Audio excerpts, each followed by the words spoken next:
With LawMD, the client ultimately will wind up saving tremendous amounts of money. It used to be that the attorneys paid for everything.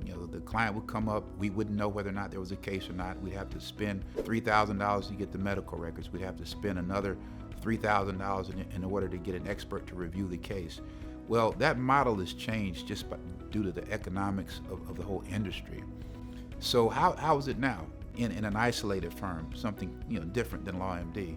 Right now, the cost for the initial look-see to see whether or not there's a case, I pass that on to the potential client.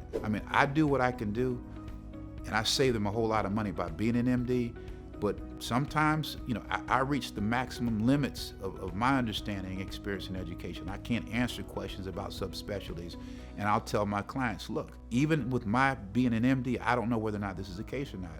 And I'm not willing to risk paying $4,000, $5,000 to find out. In order for me to take your case, then you're gonna have to basically get with your family, pay the expert directly, and then if they give us a positive recommendation or opinion, then our firm will pick up the expenses going forward. That's how we do it right now. Think about it, with LawMD, I can tell the same person, it won't cost you any extra money. I'm gonna call a urologist that's affiliated with LawMD. They're gonna give me the first look-see. It's not gonna cost you anything.